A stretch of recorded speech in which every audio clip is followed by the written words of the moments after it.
ang tanong, bakit takot ka na sumubok ulit? Why are you afraid to try again? Dahil ba minsan nasaktan ka na? Dahil ba minsan nabigo ka na? Dahil ba minsan napahiya ka na? Kaya nga natuto ka na, sinabi mo, ayaw mo na. Pero sino ang Diyos na ating narinig sa Ebanghelyo? Siya ang Diyos na nag-aanyaya, sinasabi, subukan niyo muli. We have a God who invites us, who challenges us. Do not be afraid to try again. Narinig natin sa Ebanghelyo, napakagandang kwento. Sumuko na sa pangingisda si San Pedro kasama itong mga magkapatid, si Juan at si Santiago. Bakit sila sumuko? Kasi buong gabi na silang nangingisda, wala silang makuha. Pero nung sumakay si Jesus sa kanilang bangka, sabi niya, ihulog niyo muli ang inyong lambat para makakuha kayo ng isda. Para ba sinasabi niya, subukan niyo muli. Kahit na sinabi ni Pedro, Panginoon, buong gabi na kami, frustrated na kami, disappointed na kami, pagod kami. Pero sabi niya, dahil sinabi mo, susundan ko. Meron bang mawawala sa iyo kung hindi mo susubukan? At dahil sinubukan nila muli, nagkaroon ng milagro, yung dating walang makuha, ngayon sobra-sobra pa. Yan ang mabuting balita. Sa ating buhay, makakaranas at makakaranas tayo ng pagkabigo. We will always experience failures, disappointments, frustrations.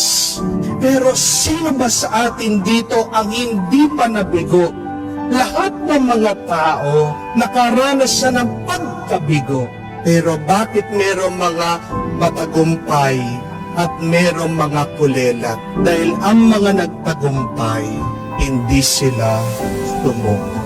Ano ang kasabihan? Try and try until you succeed. Hindi po try and try until you die. Tumigil ka lang sa pagsubok, sa paghahanap, sa pagtatrabaho, hanggat ikaw ay magtagumpay.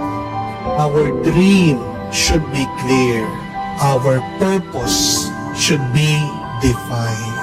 Do not stop until you reach your dream. Amen? Huwag kang susuko hanggat hindi mo makuha ang iyong inaasam, ang iyong panaginip, ang iyong tagumpay sa buhay. Kailangan nating unawain ito.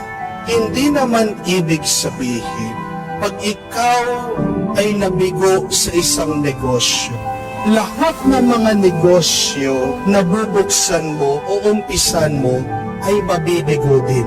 Hindi po ba? Hindi ibig sabihin na nag-fail ka sa isang relationship, binasted ka, niloko ka, na lahat ng mga makakasama mo ulit o magkakaroon ka ng relationship ay manloloko na. Hindi ibig sabihin na pinagtaksilan ka ng iyong asawa, ngayon bumabalik, humihingi ng tawad, nangangakong maging mabuti, maging matuwid, na manloloko ulit yan sa iyo. Hindi ibig sabihin na minsan bumagsak ka na sa exam o sa board exam na sa susunod bagsak ka ulit. Di po ba?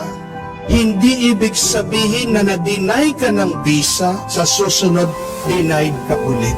Hindi ibig sabihin na hindi ka gumaling sa isang treatment na hindi ka nagagaling sa iyong sakit. Ang ibig sabihin lang, yung isang particular na karanasan, hindi lang umubra. Bakit? Hindi pa panahon para sa iyo. May tamang oras at panahon ang Diyos para sa iyo. Pero kung susuko ka at wala kang gagawin, paano ipagkakaloob ng Diyos sa iyo ang tagumpay? Kailangan nating tandaan na si Thomas Edison, nakabasag muna po siya ng 2,774 na bumbilya bago niya na perfect itong bumbilya na ating ginagamit. Imagine that.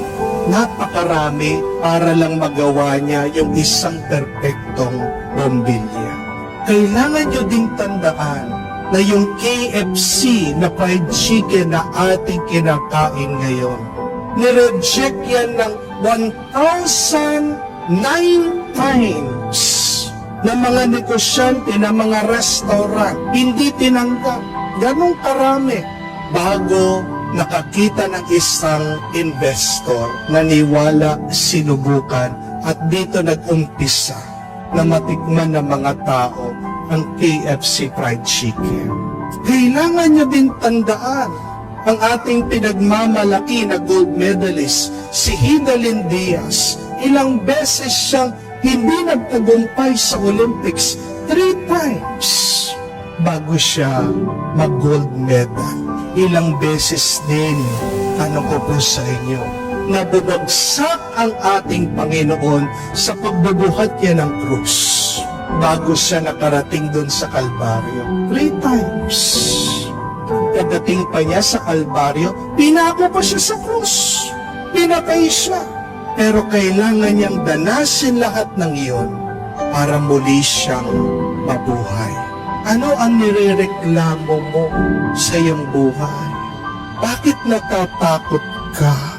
Gusto mong mawala ang iyong takot? Napakasimple lang.